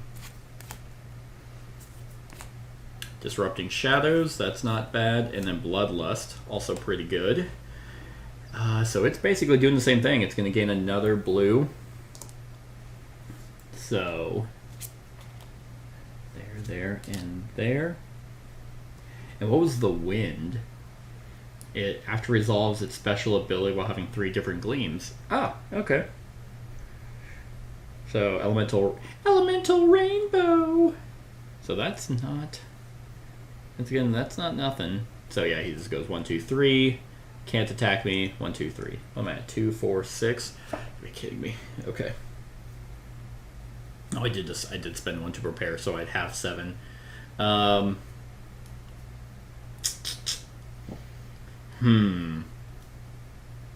So then he's gonna gain a red gleam, rush, attack +3, and that's it. So staying as far away from him as possible is pretty nice. But cleanse all.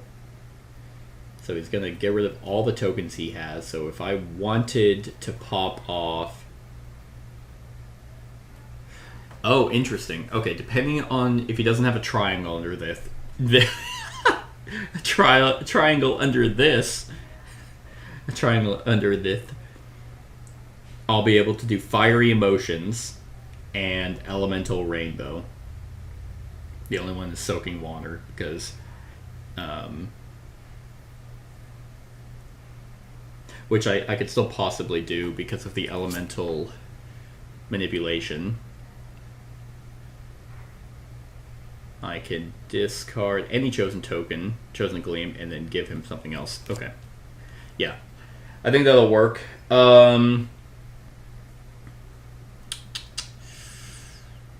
I guess I will just do... How many cards are in my discard pile? 3. I'm not going to be able to hit him, but I'll do Sprouting Darkness just to gain the 3 power. And there are not 10 cards in my discard pile, so I can't trigger. Hey, Reach, that will be very helpful. Although, I do have... Well, Morbid Aura isn't going to do me all that good. Alright, so let's move this. Move that. So what I don't want to see is a triangle. Of course, it is a triangle. That's fine. So he is going to gain a red gleam. And rush. And attack. +3, which luckily he can't. Alright, so I need him to have 3 different gleams, which he does. Then I need him to have 1 or less Azure Gleam to pop that off. And so what I need to do, I have 2, 4, 6, 8, 9. I'm going to do 9, 10, 11. Yep, that'll be perfect. So I'm going to do Disrupting Shadows, which allows me to move. which also gains me 2 power. I'm going to spend one of those to... Did that bounce with it? Okay, anyway. To do elemental manipulation. To have him discard this Azure Gleam. And so he's going to gain a red gleam. Which this side might be. And then I'm going to spend all 10. 1, 2, 3, 4, 5, 6, 7, 8, 9, 10. To close the portal, which is script 157. You have no time to lose. Using the power of the charging, adrenaline-fueled Mystling and the energy of Artios filling the air, you fully close the portal. Artios freezes and considers you and your Mystling, its head tilted. If you have fulfilled 3 conditions on the Artios taming card, go to script I-70. I have not. Ooh. Oh, okay. You may discard 1 enemy attack card from the rightmost enemy slot, or 1 chosen gleam from Artios, then continue combat. Okay, so I only have to do 3 of the 4, from what that sounds like. That's pretty nice. Okay, so he is going to do his ability, so he's going to... For each 1 discarded, he's going to rush.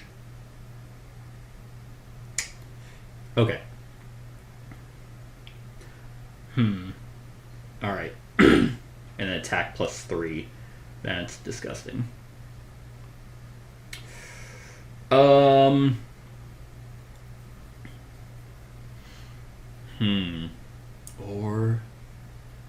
discard 1 chosen gleam.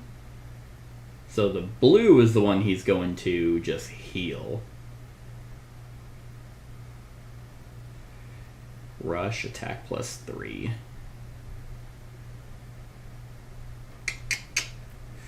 And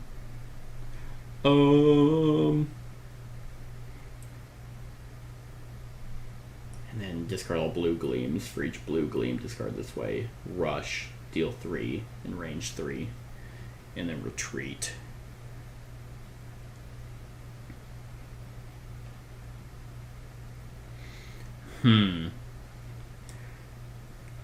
Okay. Well, maybe only one of these will pop off. Artios resolves its special ability. God, am I gonna straight up die from this? Oh, I haven't even played a card yet.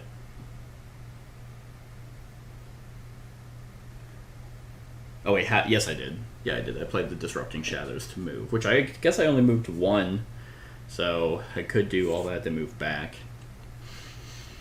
So I think the wind, I mean, because he's rushing and then retreating. Actually, yeah, it's the range. The range is brutal. All right, so yeah.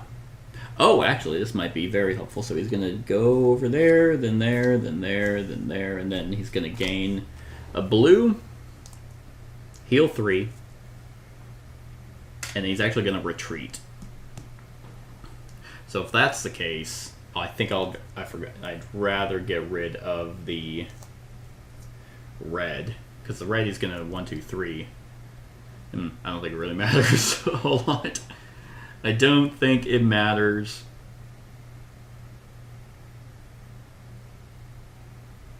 Yeah, because I don't really know how that pops off. Hopefully I can just... I mean, I can't weather any of the damage, which is unfortunate. But he is going to do his special ability now, which I could have interrupted, but I kind of need it to. So it says Cleanse All. Which cleanse, discard X condition tokens from Mystling. Oh, yeah, he doesn't have any tokens on him. So I think you just resolve it top to bottom. So he's going to go 1, 2, 3 with the red. He is resolving his special ability while having 3 different gleams. So okay, so 1, 2, 3. Is he resolving it now? Because it doesn't say after he resolves it.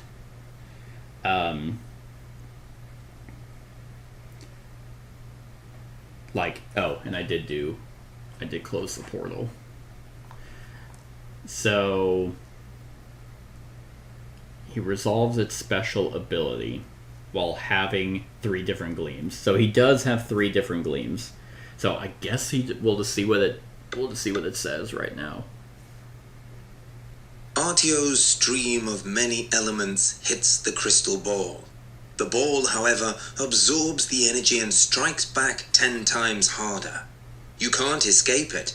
Its force overwhelms you, and you faint. A vision occurs to you as you lay unconscious.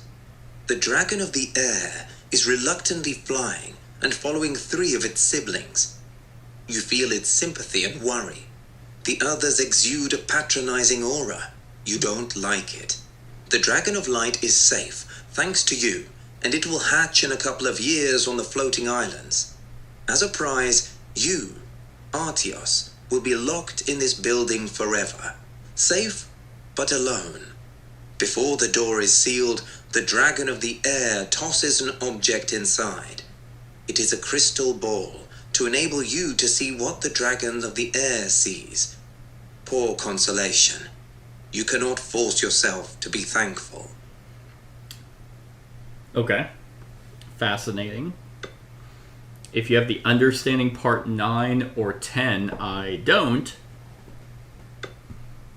You begin to understand Artios and it notices your involvement. If you have fulfilled 3 conditions, I have not. Continue combat. Okay.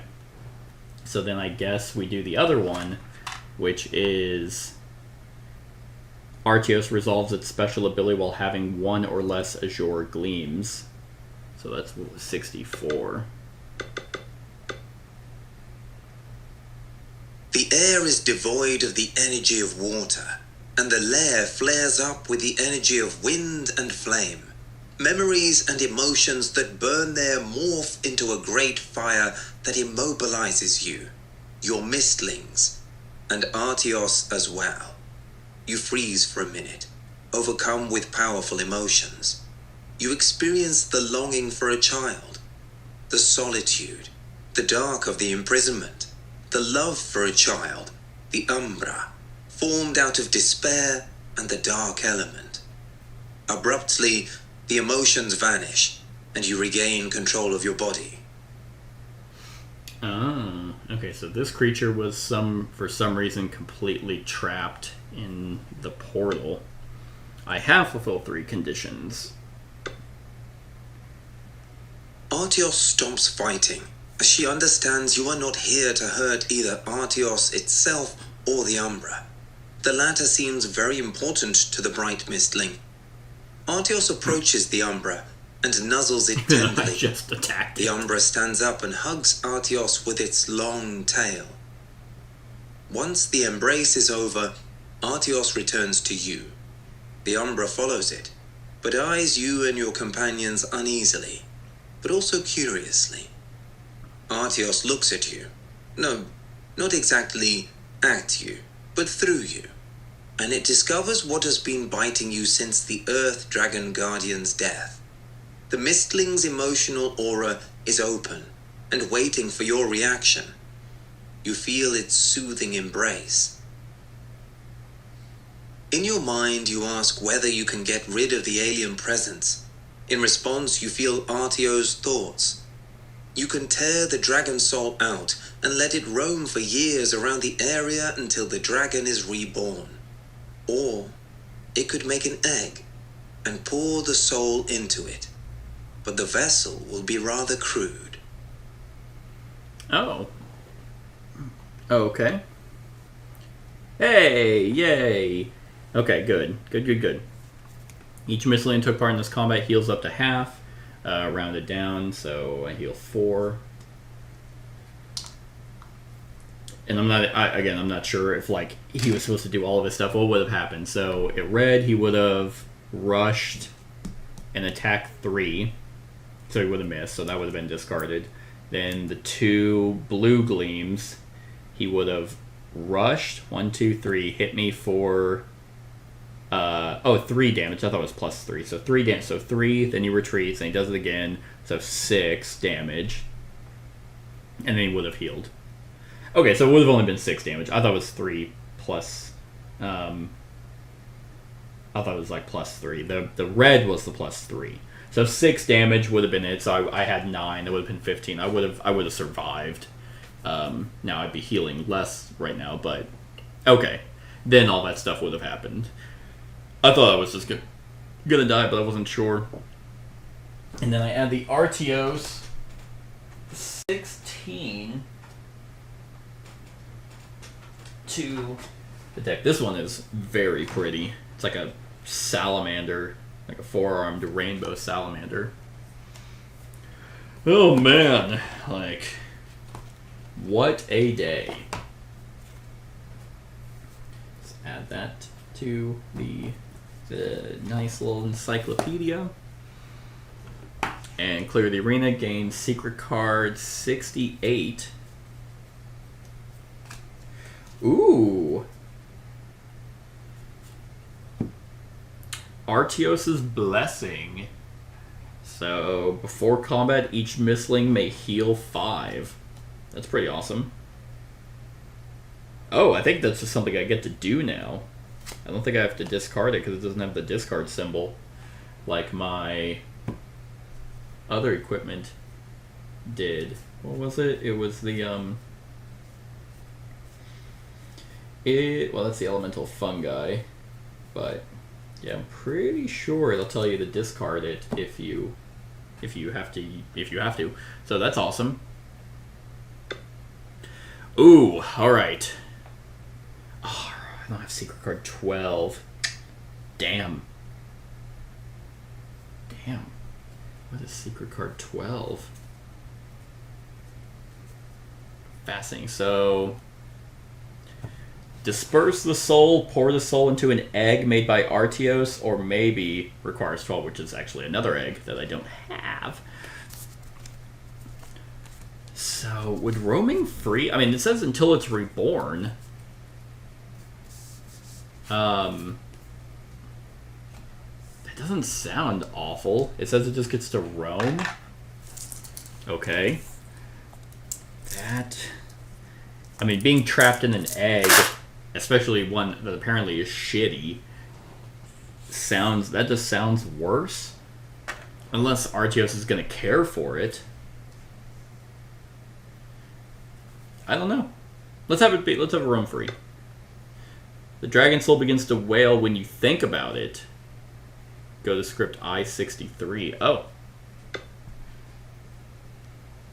Your decision puts an end to the dragon's screams inside your head, and now you only feel the hate of the being.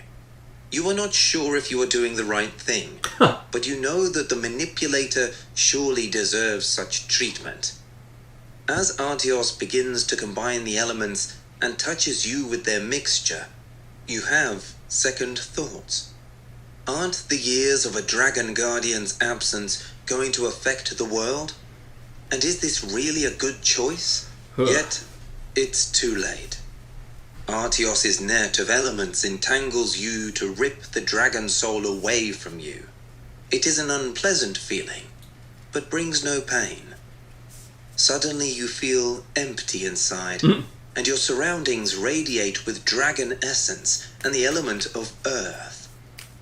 When the wave of energy reaches the gate, it opens. I'm curious if the writing makes you feel bad about either decision, especially if you don't have secret card 12, because to me, if it's like, hey, your soul can just kind of waft around until you're reborn, that sounds better than being cramped in an egg. So, I don't know. But at the same time, it seems like if we follow the like the Shadowborn creatures, Dragon Guardians seem to kind of fuck them over. So, eat shit. Gain the Interference Part 7 status. Oh, well. I have none of that. Go to script I-68. Artios and the Umbra use their powers to dig through the muddy ground and reach freedom. You follow them, leaving the shaking building even more unstable after the opening of the gate. Now you understand why neither of them tried to dig a tunnel to the other one. If the structure had collapsed with the sealed gate, both of them would have perished. As you reach the ground and breathe in fresh air again, Artios looks at you, and its eyes flash with joy and power. Then it watches the rising sun and runs away, free at last. The Umbra flaps its wings and, flying awkwardly, follows the light Mystling. Aww. I approve of that. After the dragon soul has left you, you feel free, but also empty inside. What's interesting, the essence of the elements you have been collecting still fills your body, and you realize that you can control it to some degree. An inspiring discovery. You spend the days to come seeking the way out of the swamp and observing the largest portals that opened in the area. You also try to make up your mind about what to do next. You are finally free, but are you really up to the new missions? Will you be able to get rid of the portals and put an end to the conflict between the Fae and Dragon Guardians? Well, you have your Mystlings to help. What can possibly go wrong? You have located a few huge portals, and you scouted 2 places, one to the west and one to the north of here, where you spotted Dragon Guardians. During your search, you've made a disturbing discovery. One of the largest portals opened, close to Mungur, your hometown. You know, I would probably just go home. Like, look, I got the soul out of me. It's not even my job to deal with the Dragon Guardian and Fae conflict that was probably from thousands or, hundreds of years ago. So I think, yeah, I just go home with my new pets and live peacefully.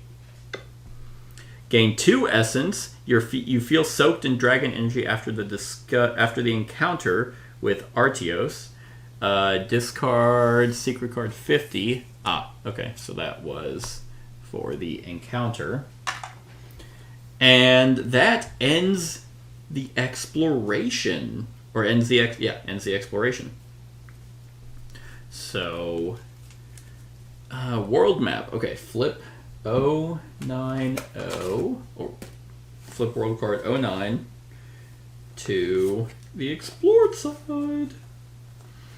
And gain world card 10. My hometown Moongore is in danger, and 11. And 12. Okay, so pretty much all the rest of them. Except 1. So how's this going? So 12 is up here. Shadow Alliance. And then 11. Oh, okay. Yeah, 11 is right there. I wonder why they did these like back to back like that. And then the Looming Darkness. So my hometown Moongore is in danger, which is this one. You should visit the number 11 Dragon Alliance. You should visit the area if you want to ally with the dragons. Oh. Or 12 if you want to ally with the Fae. Kind of want to ally with the Fae. Slot cards in the diagram. And then open a random booster and remove all fatigue, fully heal. If I have the Future of Careburg, part 4, 5, or 6, I have 4. I go to script I-73. Okay. Somehow in the wilderness, you are found by Mildred. The ranger curses loudly when she sees you. She's so hot. Finally! Why are you straying in some abandoned swamp? You quickly explain. As your story progresses, her frown gets deeper. Are you for real? She quickly regains composure and continues. Never mind. I were looking for you because of Careburg. I'm here on behalf of... I have part 4. Yep. Slade. He wanted you to know that the Slade. city is doing great, and you shouldn't worry about it. Oh, okay. Full focus on your goal, right? Those are not just words. The city under his care is really in good shape. We also Right. spoke with some of those odd folk, the Fae. Slade wants you to consider helping them, and he's got a gift for you. And now that I'm here, let me accompany you. Okay. You reject her Nope, offer. nope, I accept it. Despite everything she says about the city, you know she's needed there, and it will take her a long time to return.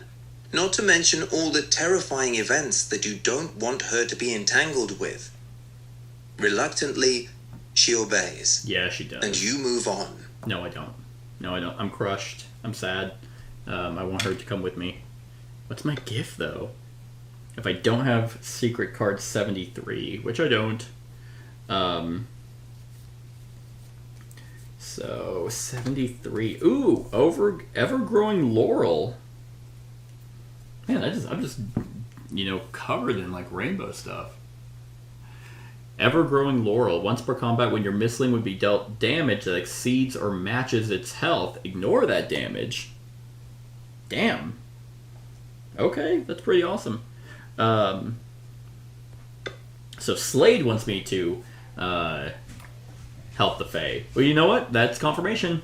I'm gonna help the Fae. So I think that's what we'll do next. Do the Shadow Alliance. And yeah, who cares about my hometown? It's not Careburg. That's my new home. But that's it, everyone. I hope you're enjoying. Seems like we're definitely nearing the end. Probably, if I help the Fae, I obviously can't help the dragon, so that's probably that. And then maybe the Looming Darkness is it. So we shall see, but I hope you're enjoying. Stick around for the rest of the series. Like, comment, share, and subscribe, and have a wonderful whatever time of day it is for you.